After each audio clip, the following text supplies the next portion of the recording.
Hey folks, okay, I'm ready. I'm gonna make the bowl part of the spiral chip and dip. So I'm going to make these, let me see, I wrote it down, 11 3/4 inches wide, almost as wide as my wheel head, by 3.5 inches tall. My pointer is set, and I have to take my clay from the correct pile. Okay, so right in the middle if I can, close.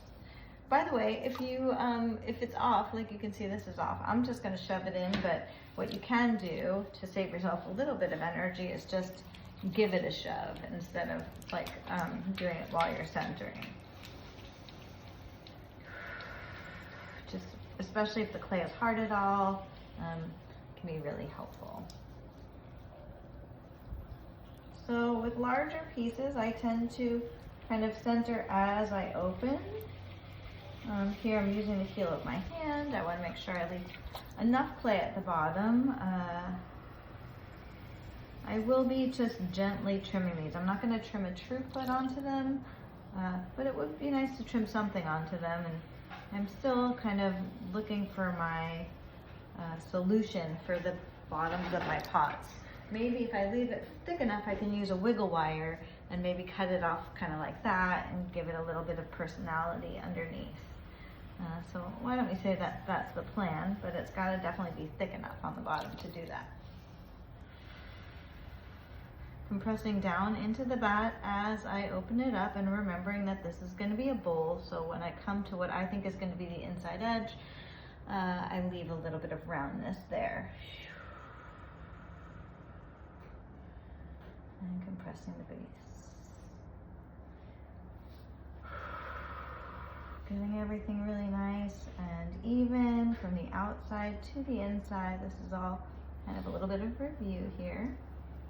Get that really down.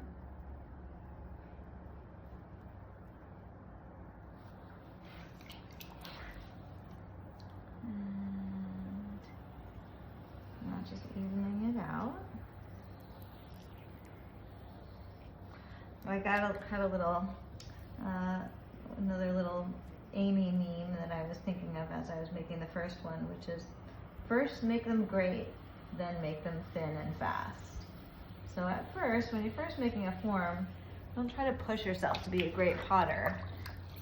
Try to make a great one. And then you'll have all your measurements right, you'll feel comfortable, and then you can start ramping it up to that kind of production pottery efficiency that we all strive for. But at first, give yourself the time to just make it well, make a good, really good one. So here I'll go in and always throwing to the point.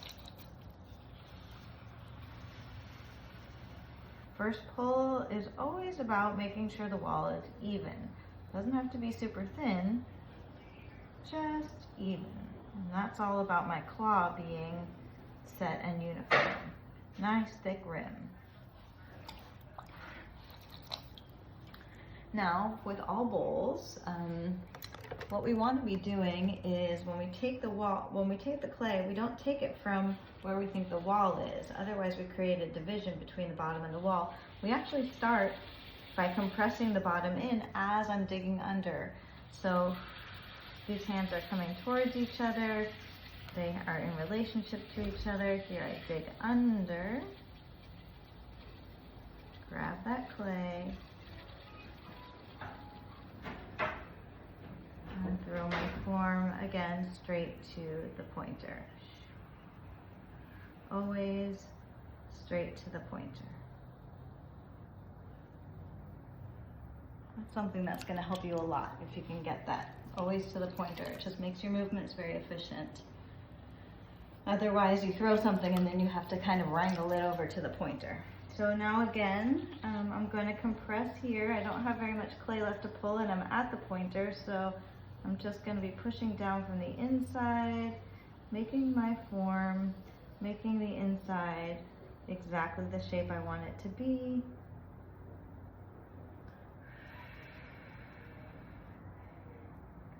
I'm already pretty much there. And It might be that the first one I didn't throw so efficiently, so I could make these either a little bit bigger or a little bit wider, because I felt like I had a little bit extra clay there. So what I'll do now is for my next pot, I will put, actually I think I can just bring this out a little bit more right now.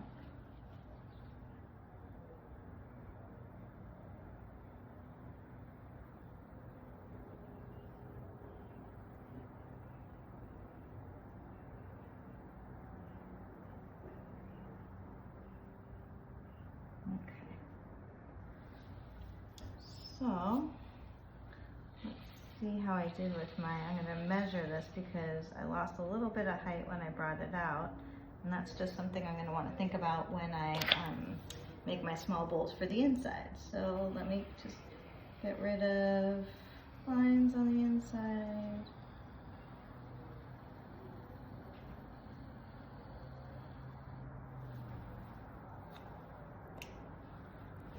And if there's anything for me to do here on the outside.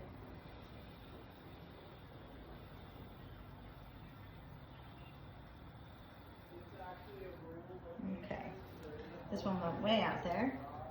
So let's get her done. And my broccoli rubber band. And I think I went a little bit low, a little wide and low on this one when I was trying to get that more width out of this. So I want to double measure it. See where I wound up just for my own records as I decide what is really the ideal size. Yeah, this went down to 3 inches and all the way out to 12 inches. So I think that what I can do is 12 inches wide and 3.5 inches tall. So let me try to seize that measurement here. I don't wire it off yet. I'm gonna clean off the edge of the bat while I have it here.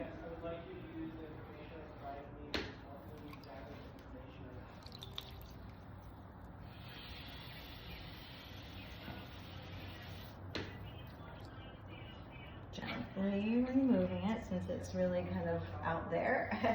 All right, and let's do one more. Let's see if I can do it a little bit better. Okay, so now we're saying 12 inches wide, 3.5 inches tall. And I think that that's going to be my final. This is the third one I'm making, and that's my third measurement. Just cleaning out this fat that had different color clay on it. So I want to do a little bit of a better job, otherwise I will get contamination. Sometimes you think, oh, maybe that'll look cool, and it really doesn't. It almost never does it look cool. If you plan it on purpose and you're marbleizing, that's different. But okay. Okay.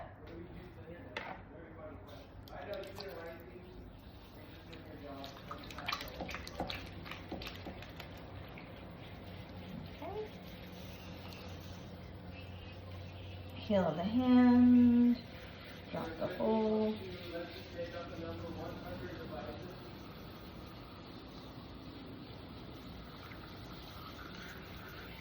Open it out, kind of like I was making a platter.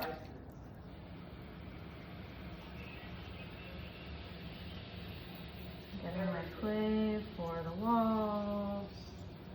Compress.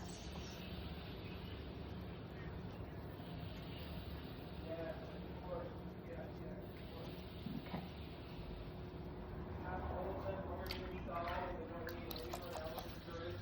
Here we go. Digging under.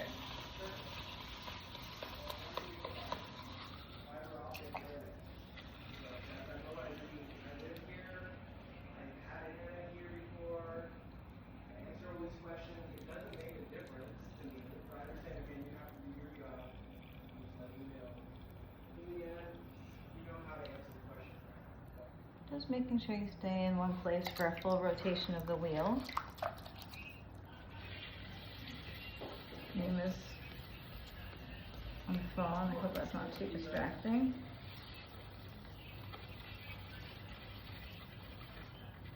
And we're the speed of the wheel. What's the most helpful here? To help me stay in control. Straight to the pointer.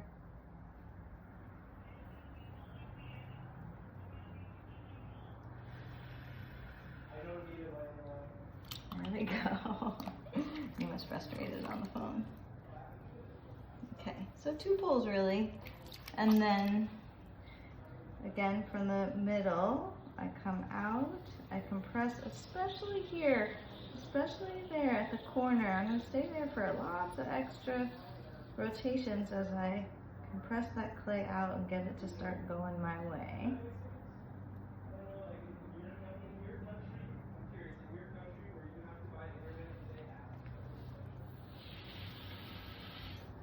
Okay.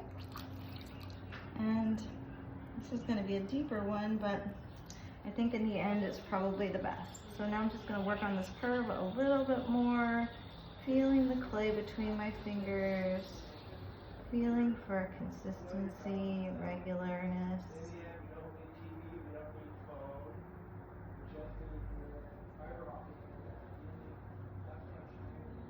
Fingers like a rib, making everything as regular as I can. Okay, checking the curve. Rib to finish it up. See, this one went much faster, and that's how it will go, and that's why production is so amazing, is that, you know, the first couple ones take 8 minutes each, and then after that it's 3 or 4. So you just get it after a while. You get the right size, you get the right little hints of, oh, I need to spend more energy here, or don't forget to do this. You get your seat at the right height so you feel comfortable. And there we are, and I'll take a final measurement because this is, I think, where I want to be. By the 3rd one, I'm where I want to be, and that's usually the case. Let's see here.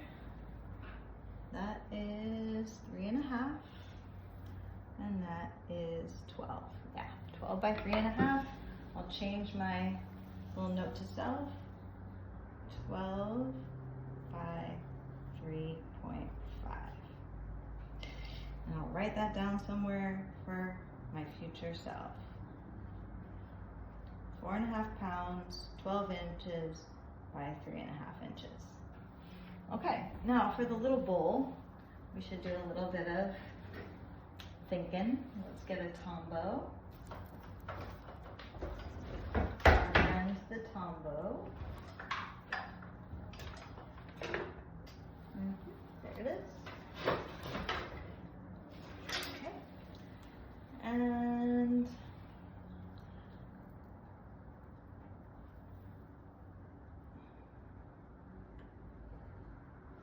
that's going to be about right. So I think I'm going to want it to be a little bit more narrow. Okay, like that. A little wider.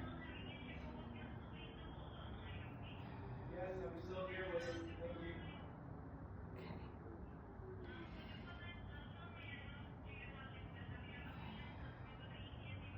I'm going for the place where I can trim the bottom round and it'll sit into that curve. So I'm just going for the middle of the bottom to be kind of when the curve is finished.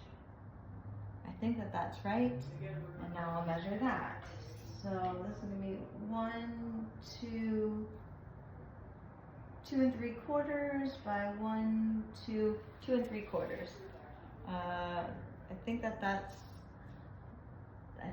going to be right. I'm not the best with these kinds of measuring things. Sometimes I have to do it a few times, but it's good to write it down because if I got it totally wrong, at least I can make adjustments after that. So we'll say it's 2 3/4, and then the bowl is, small bowl is 2 3/4. Okay. All right. Okay. was made.